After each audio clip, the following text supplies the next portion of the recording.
Good to go. All right, welcome everyone. Thanks for joining our Tech Talk today. Today we have another graduate from the Tech Academy, Thomas Shetler, and they're going to talk about manufacturing development, their experience here at the Tech Academy, looking for a job. So thank you for being here and take it away. All right. Thank you for having me. Well, as you said, this is my presentation on manufacturing development. First off, let's talk a little bit about what is manufacturing development.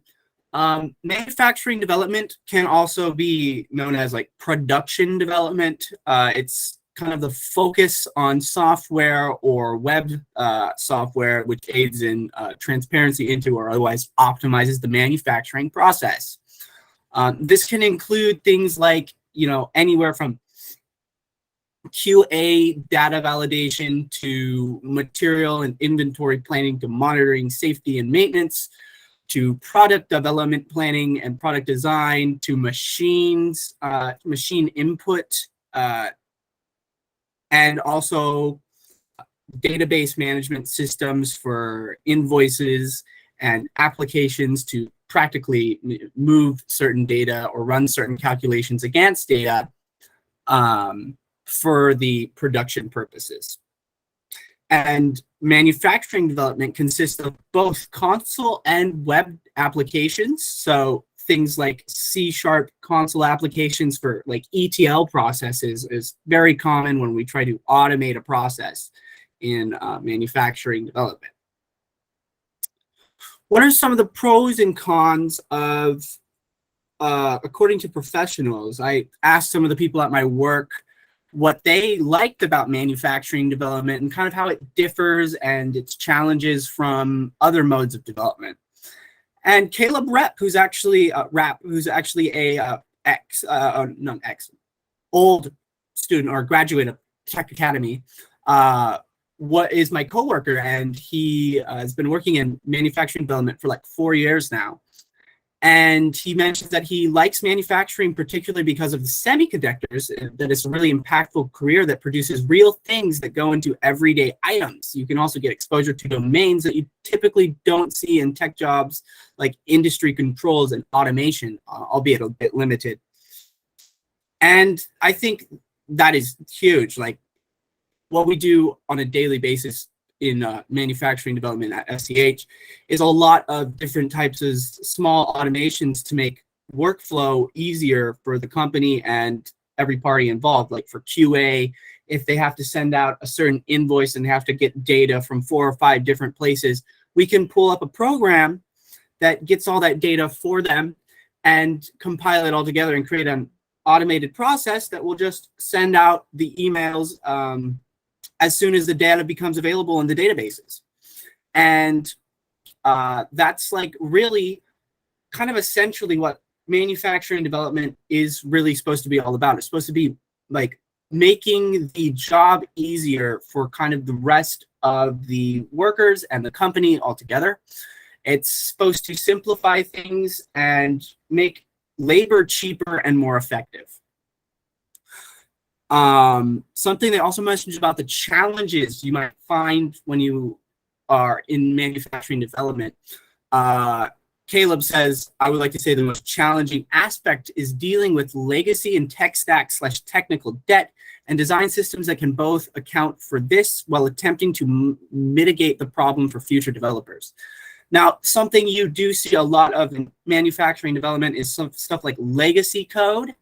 Legacy code is typically old code, usually. Sometimes legacy can be new, but usually not. Old code that's not really usually well documented, and it's pretty frustrating to work with, especially if you're trying to migrate it to a new language. Like, for example, in my manufacturing day-to-day, I had to take a program that was written in Basic and not Visual Basic as a macro on a spreadsheet, which was quite the deal, and remake that in a WinForms program in C#, which was a pretty fun challenge to do. But there's just a lot of work kind of like that in manufacturing development. It's, taking the old things, making them new, or reworking the old things to make them work better.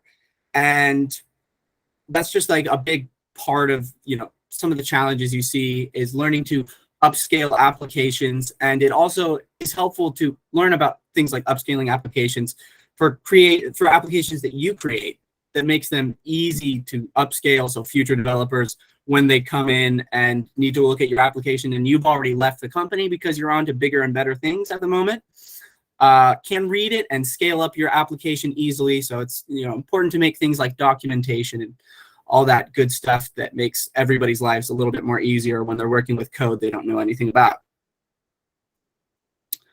How the Tech Academy can help in manufacturing development. So the Tech Academy really helps me learn about the whole career world in general, and which was really beneficial to my experience now as a manufacturing developer. Like the Tech Academy definitely gives you like the basic tools like C# and Python coding, and just learning that basic conceptual logic about programming that is really quite essential to every aspect of programming, be it manufacturing or web development. But especially in manufacturing development, it's very logic heavy. Web development, you think a lot more about design heavy. Things look good, need to look a certain way, and you will need to run calculations in web programs, of course. But manufacturing development, it's almost all based on getting right calculations for tools, getting calculations for finance reports, getting all sorts of calculations of data. So you're working with heavy logic usually in manufacturing and production development. And I think the Tech Academy really teaches one how to approach logic by teaching people the concepts of programming and then introducing them language of programming alongside that, which is really effective way to learn coding in general. The Tech Academy also taught something really important to me that I use every day in my job. It's how to solve problems you don't know how to solve. And that sounds kind of weird to say, but I think like the biggest thing as a developer is that you encounter problems that you don't know how to solve. And that's, where people's imposter syndromes come from. You don't know if you'll have the skill to do it. But it doesn't matter if you don't know how to do something. It matters if you know how to get the information to figure out how to do it, or if you can have the capacity to figure out how to do it.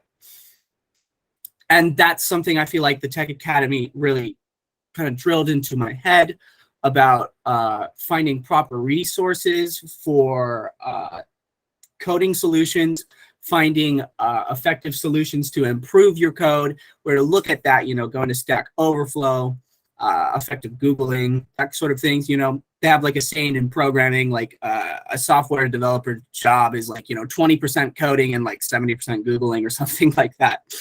And it really is the truth. Like, you will run into problems. You have absolutely no clue what's going on. But if you know who to talk to, if you have good connections, or if you even have mentors you can run certain coding problems by, it's great. And I feel like the Tech Academy really, solidified that learning how to be resourceful as a effective skill. Landing a job in manufacturing from the Tech Academy is my experience. So if you're struggling with a typical coding interview, I've noticed that manufacturing jobs don't really, entry level, let's specify that, entry level manufacturing jobs usually don't have complex coding interviews. So a lot of the times they're coding interviews for manufacturing positions or production jobs in development. Usually their coding interviews aren't as strong as like something like Amazon or Google would have it, where they have these really complex questions that, you have to go through all these crazy arrays and loops and all this stuff that requires a lot of external knowledge and, stuff that just seems like you would pick up learning in the industry. It's like you definitely wouldn't know that as a junior developer. Some of those like leak code questions, those are tricky. Senior developers spend hours working on them, and it's not it's not easy doing those coding interviews. And I found that manufacturing development doesn't really, sometimes they don't even do a coding interview. Sometimes they just ask you a couple technical questions. Like here at SEH, I wasn't asked to do any coding interview. I was asked if I knew how to, they asked me specifically, how would you measure a jet airline? Which really struck me as confusing when I applied for the job, because I didn't expect him to ask me how to measure a jet airliner. And it was later I found out that question was specifically just to see if I could solve a problem. And I feel like that's what a lot of manufacturing firms kind of look for. There will probably be a light coding interview in other manufacturing I've been doing, like manufacturing interviews I've done, like the ones recently. They have usually their coding interviews consist of smaller questions, pretty easy stuff. Like the one most recently I did, it was about getting an average for a movie rating from a database, and they had like a little schema, and something like that. You've already learned that in like the coding in the Tech Academy and your coding courses. You've already learned how to get the average from a bit of data, if you know how to parse through your data, which the Tech Academy does indeed teach you how to do that. So I feel like the Tech Academy like definitely gave me these skills that help me excel in my workplace today, for sure. Another thing is manufacturing development isn't going to die out anytime soon. There's almost always going to be a demand for it. People are always having a production of products somewhere. It's always ongoing. That's never going to die out. You're never going to lose work if you get into manufacturing and production development. You are always going to have a job like anywhere in the world. It's huge. It's big. It's probably one of the biggest fields, in my opinion, next to web development. How I would recommend getting into manufacturing development is looking at bigger companies that aren't as commonly known, like SEH. You don't really, you've never heard of SEH, but they are huge. They have over like 15,000 employees like globally, and they have, a firm in 7 different countries. So there are other companies big like this, SEH, and there's steel companies, like steelworking companies here in Portland that are software development roles hiring. There's semiconductor companies in Portland that have software developer roles like hiring. And there's an abundance of companies that have manufacturing development jobs that are hiring. And I would just recommend looking out for those lesser known companies, somewhere like Nike or somewhere big like that. That's kind of after your first job. I would kind of shoot for something like that. I feel like these lesser known companies are a little bit more approachable to an entry level developer, like right out, unless of course somewhere like Nike was looking specifically for entry level developers. But this is honestly, I would say, the easiest way to gain some professional experience right out of like Tech Academy. One of the easiest ways, I feel like, because of how big the demand is for manufacturer developers, and also how the coding interviews aren't as complex typically. That's not always the case. I'm sure for some more like bigger companies like Nike and Amazon, their coding interviews for their manufacturing development jobs are going to be significantly trickier than somewhere like SEH's or like a steelworking firm or somewhere like that. So these are just some important things that helped me on my job search out of graduating the Tech Academy. Tailored resumes to showcase experience catered to a specific company of desired interest. So making your resumes, more catered towards a company's needs is a really good way to market yourself. And I've seen some really creative people, completely make their whole resumes, like somebody who applied for Spotify made their resume look like the Spotify UI. And I can't imagine that they didn't at least get an interview with that. Like, that looked amazing. And they had good experience on there, of course, too. But tailored resumes are huge. I have certain resumes for like web development jobs, certain resumes for If I'm looking to do like maybe more of a coding instructor, because I have some coding instructor experience, and I've also been looking for coding instructor jobs. Having a tailored resume for what you're looking for is great. Another thing that the Tech Academy taught me that I think you should really embody is to not keep all your eggs in one basket. 2 promising leads is better than just following one. Like when you're out there and applying for jobs, I know it's really great that you get a good promising lead and you feel really great about it, but it doesn't mean you should put down your job search completely just for that one lead. You should keep applying because they will fall through, and it's likely your first couple will fall through. Mine did, and it was, a little devastating, but, you gotta keep on your feet and keep at it. It's like you just have to keep applying and applying and applying until you get it, and it's unlikely you'll ever get your first one or your first interview. You're probably gonna fail because it's scary, doing an interview when there's a lot on the line. You're stressed out. It's hard to stay focused. It's hard to stay calm. It's hard not to touch your face or sweat like crazy. So it's just all about persistence and keeping on top of it when you get out there into the working field and you're applying for things. Just keep at it. Eventually you're going to get something and you'll get there. Something that the Tech Academy has taught me. I felt pretty discouraged when I sent out 400 resumes and I didn't really get any takers, and it was upsetting, but it was about around resumes 500 or so that I finally got something, and it was great. Also keep your coding sharp. I had a bit of a hiatus where I wasn't really coding that much, and I got this coding job and I felt a little lost, even though it's only been 6 months or 6 or 7 months past when I was at the Tech Academy. It's important to stay in practice and try to improve your practice while you are still, actively working and using your skills.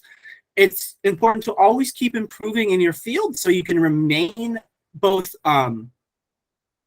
you can remain skillful for one, and you can also get better, which makes you more marketable and more adaptable for different scenarios the more you know and the more you know how to handle.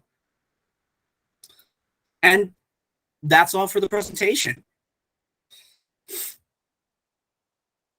Thank you. That was really great. I'm really interested to see what manufacturing was. I didn't know that much information on it, but it's great that you've taken your skills here and applied it to your job. So I'm going to open it up to questions now. Does anybody have any questions so far? You can raise your hand if you have a question that you want to ask. Okay, it looks like Marquita's got a question. If Rick, could you? Yeah, Marquita, I'm going to unmute your mic. Give me one moment here. Or yeah, go ahead, Marquita. You should be able to go. Okay, can you guys hear me? Yep. Okay, cool. Hey Thomas, my name's Marquita. So besides coding in your job, what are some other challenges you have come across? I know that in my first job, I had to learn how to put in the correct paperwork, certain testing protocols, and just how to communicate with the stakeholders. So taking my code and turning it into English, there was a lot of stuff that was non-coding stuff. Oh yes. Well, there is quite a bit of that. It's something I found out is that people care a lot more about what you record, the work that you record, or else it doesn't really exist. So there's a ton of protocols recording your work at the end of the day. There's certain forms I have to fill out when I'm done completing a program. There's certain risk calculators that I have to do to make sure that the data, the updates I'm making to a certain application aren't going to put any company production data at risk of breaking or maybe not being connected to the whole system. So there's definitely a bit of paperwork involved in that. Yeah. There's paperwork, the forms, the risk factors that you have to fill out, and the risk calculators, and certain company protocols you have to follow. So yes, there's I would say 20% of my day to 30% of my day is taken over by non-coding or non-development stuff, you said, like paperwork and documenting what you do. Like that's pretty commonplace in manufacturing development. And another challenge I would say I've came into that's not quite development related, but is a little bit development related, is definitely in companies that don't have really great upper management or software management. Is there's a lot of what you call tribal knowledge. It's where, you know, only a set group of people or a set person knows information about an application, and there isn't good documentation. So that is a huge headache and a big challenge to get over when there's a lot of tribal knowledge, especially when you first enter into a company like SEH. They have a ton of acronyms. Like I didn't know what anybody was saying when they were asking me to do things when I first got there. It was really, really actually very stressful because they were using like, oh, you need to get the ACB cord over there to the NCZH database. And I'm like, what does that mean? I don't know what that means. Or they would say, you need to get ROS data. And I was like, what is ROS data? You know, it was really confusing to have all these kind of tribal terms that, you know, there wasn't really a glossary for because they weren't really thinking about how approachable this would be to new developers. Yeah, that's exactly. It's like a learning curve. They actually had me, they had me create onboarding documentation because of these issues. But yeah, I was just curious what you had to face. Yeah, I had to face that similar stuff, a lot of tribal knowledge. Yeah. Yes. Mm-hmm. Cool. All right. It looks like we got another question from Carly. How would someone go about finding these types of roles? Are there any positions to search for specifically? Okay, yes. How would somebody go about finding these roles? I feel like the best bet for getting these kind of roles is definitely going through recruiters, because big manufacturing and production companies don't have their own hiring team. They hire recruiters most often. That's how I got my job, was through a recruiter. And if you have a recruiter, or you have a recruiter firm that you're, you know, referred to, or there's somebody reaching out, that's always a better way to go than just a flat application, in my opinion, because you have that extra layer of human connection that will, you know, connect you with your employers. And I feel like recruiters and recruiting firms are definitely the way to find good production development jobs. I personally like working with more console applications and less touching web stuff, because web stuff is a little annoying sometimes. But you know, looking for things like people who have high demands for C#, SQL, some of those more console-based, desktop-based technologies. When those are kind of more about, those are definitely probably better places to look for, like development, manufacturing development jobs, like for things like C# technologies, SQL databases. You know, sometimes web frameworks will be in there too, because I also alternatively on the web team at the manufacturing development job I'm at now. I have to take care of their upkeeping of their web pages. But I would, recommend going to recruiters, recommend looking for jobs that have like C# listed, Java listed, you know, these object-oriented programming languages as desktop applications. Those are going to be probably more manufacturing production-based jobs than you'd find something like React.js jobs or Angular, you know, like web frameworks. You're probably not going to be really working with a lot of web frameworks in most manufacturing jobs. Some of them you might for like big scale applications, but most of the manufacturing jobs that I've heard of or heard other developers in manufacturing usually don't work with big web frameworks. Most of the time, it's usually like a Microsoft-based company stuff. Usually, that's what I've seen most commonly. It's a Microsoft stack of like ASP.NET sometimes if you're using a framework, but it's usually like C#, SQL, WinForms, you know, that kind of thing. Sometimes even Visual Basic. If you're working with really old legacy code, you might find those in those descriptions, like capabilities to use Visual Basic.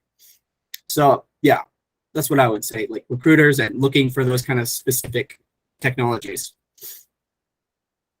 Got it.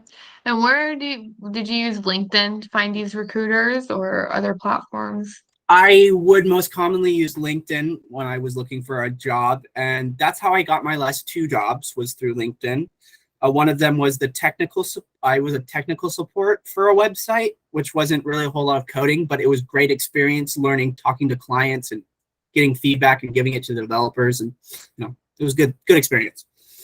But I found both of those jobs through LinkedIn. Somebody reached out to me and recruited me. I found the same job through LinkedIn with Insight Global, the manufacturing job I'm at now, as a recruiter. And yeah, I don't know. Sometimes it's just a waiting game. Sometimes it's applying. I feel like my best bet would always be getting human connection over sending out a paper, saying something.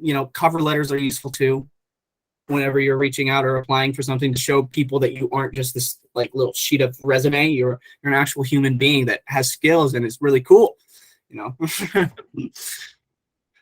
No, absolutely. I actually just saw this one person talking on LinkedIn about maybe sometimes you can even send a short video of yourself because, people usually just want to get to know you, see all your skills. And sometimes that gets lost when you're just like reading over a resume or something like that. So I've never actually done it myself, but I feel like it'd be cool to actually maybe send a quick video and maybe make sure it's a Google Doc video. So, they know it's kind of legit. Yeah. But yeah, so any other questions? And attendees, you can leave your questions in the chat if you'd like. And Thomas, it's really good to see you still have the passion. I don't know if you remember who you first met when you came to the Tech Academy, when you were signing up. Was it you? It was me. It was you. That's right. You were still in high school. No, but it's great because you came out. You were just graduating high school. You came out, and I saw the passion back then when you were wanting to attend, and you still got that passion. So that's really good to see, and I'm really happy for the way things turned out for you. It's a great story. Yeah, I couldn't have done it without the Tech Academy. Couldn't have done it without the Tech Academy. It was definitely the big stepping stone in my career, for sure. So now with the recruiting, now you used a recruiting company after the school, is that correct? Yeah. With multiple different recruiting companies I went through. What kind of requirements do they have? Like a lot of times recruiting companies want experienced developers and they will want to showcase that. What was it that you had to show the recruiter for them to help you with the job search? I think I showed them that I was passionate about what I did and that I wanted to show them that I had promise in my passion, like I could actually do it. So I tried to reiterate to them, like saying that I'm very passionate about coding and development. It is, something I've been doing since I was very young. And it was definitely a really tricky thing to get the job from like being an entry level, no coding experience or anything, to getting into something that's coding experience. That's like the hardest thing about the industry is that, you have to have experience to get into the industry. It was that, and, they asked me, how's your skill level on this or that? And, I just answered honestly and with, I tried to speak with passion, like things that I truly meant and felt really authentic about, and tried to present that as authentically as I could, because I am truly really passionate about coding and making code that makes the world easier for people around me. Like that's something I genuinely really feel excited about doing when I wake up in the morning, is making the world a little bit better for people. And I guess that maybe showed them that I had promise, and they relayed me to the company. And then from there, the company saw something in me too. They saw that I could, when they asked the question about the jet airliner, I told them, I froze up for a second because that was such a weird question to ask me how to measure a jet airliner. And then I said, at first I would just weigh the material, and then I would cut out a square foot of the weighed material, weigh the square foot, apply like the volume of the weight to the plane. And then, I went through like this whole process, and then he just eventually stopped me. He's like, okay, I get it. You can solve a problem. So, it's showing people that you can solve a problem, I feel like, and also that you're passionate and ambitious, and that you're willing to put in the work, and that you're willing to try and stick to something. And, you want to show those kind of skills, because you can't sell your development skills yet, really.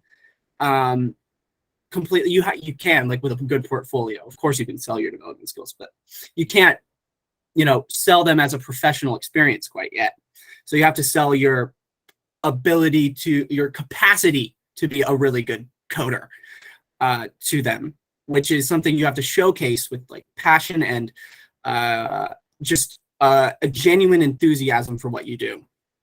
I feel like is a really good way to, get that first opportunity, is showing that you're enthusiastic, that you got energy, especially if you're younger. Like me, I'm only 22 years old right now. And if a lot of young people, companies look for, these young people because they know they have energy and that they can work them hard. It's the honest case for a lot of people. But yeah, I would say it's being authentic and enthusiastic about what you do. Yeah. And you definitely are passionate and genuine. So that goes a long way too. And is there a right answer to how you measure a jetliner? I don't think so. I'm gonna Google it. I'm gonna Google it. I know, that's what I've been doing in my brain. I'm just like, wait, how do you do this? That's an interesting question to ask, definitely. Yeah, I was really taken back by it. I thought he was going to ask me, like, how do I do a SQL query or something? There you go. Yeah, definitely different than a technical question like that. Any other questions? Well, I know that you talked a little bit about your experience here at the Tech Academy. For the students who are currently in the program, what do you recommend for them? Any tips that you can share to, keep up with their studying and, graduate, or something you did yourself that you would recommend to others?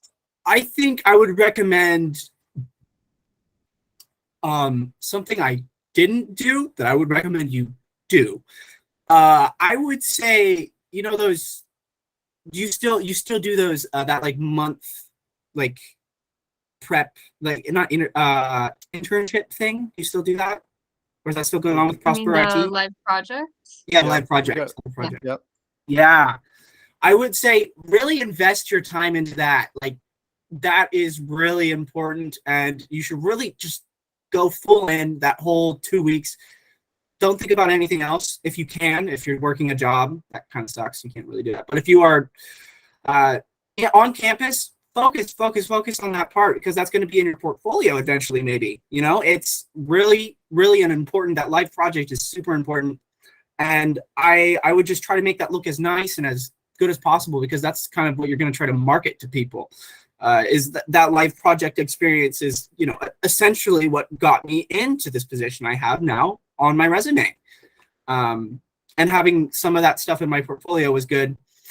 Except my live project, I didn't really focus too much on the UI aspect of things. I was more focused on the back end, and it doesn't look all that good, and it's a little embarrassing, actually. So I would say, yeah, just really focus on that live project. Like, that's really vitally important experience that you're getting there. No, absolutely. And for those of you who don't know, so we do have a live project. It's depending on which boot camp you're on. It could be 2 weeks, it could be 2 projects, 1 project. But basically, you get to work as a developer. You work on your own project. You do have like meetings every day to check in on your projects.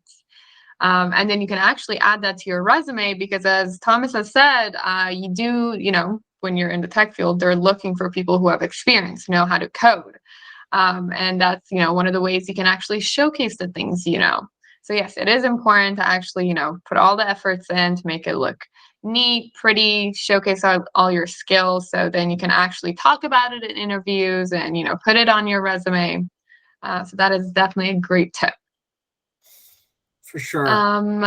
Yes. Let's see. Does anybody have any other questions? Well, I would add that having a good GitHub portfolio, that's really important as well. And that's something to get with the Tech Academy. So you go through and you have a lot of projects. You're going to have a good portfolio when you graduate. Yes, and you do want to like stay up to date with that. Like Thomas said, how make sure you're like working on coding while even you're looking for jobs, so you don't kind of forget everything. Not everything, but like you don't have to relearn things over and over again. And some recruiters do actually look at that chart to make sure it's green, to make sure you're actually participating and doing coding. To again know that you have experience to do things. So it is important, and we do teach that here at the Tech Academy. But if nobody has any other questions, also, Thomas, is your LinkedIn a great place for people to, connect with you and ask questions? Totally. I respond to just about anybody within a day. Oh, perfect. I actually have it right here, so I'm just gonna share it in the chat with you guys. So in case you guys do have any questions, feel free to connect with Thomas on LinkedIn. And also, we are recording this Tech Talk, and we are going to be posting it on our YouTube channel later. And here's a link for our Tech Talk playlist. You can watch this video and all the previous Tech Talks on there. Rick will be posting it later today. And also for next week, we have another Tech Talk, of course, and it's actually going to be a job placement Q&A. So make sure to join us, bring all your questions regarding, interview prep, resume help, anything that has to do with job search and recruitment, and we will answer your questions. But if there are no more questions, I just want to say thank you to Thomas for joining us. It looks like you're doing great for yourself after the Tech Academy, and working hard. Seems like you're very motivated, and you've been doing great for yourself. So thank you for doing this presentation and joining us. And thank you for everyone else for joining us today. Thank you for having me. Great presentation, Thomas. And Thomas, is this your first tech presentation in your career? Yes. Great job. Well, actually, I had one for Career Karma. That was more of a Q&A thing. Yep. Yeah. Well, you'll have many more to come. You'll have many more to come. Okay, good. I know. Don't worry, I'll come back and ask you again. Yeah, great job, Thomas. Really, really happy for you, and keep up the great job. Sounds great. You guys have a great day. All right. Hey, you have a great day, man. You too. Bye-bye. All right. Thanks everyone for coming out. Bye. Have a great weekend. We'll see you next week. Bye-bye. Bye, guys.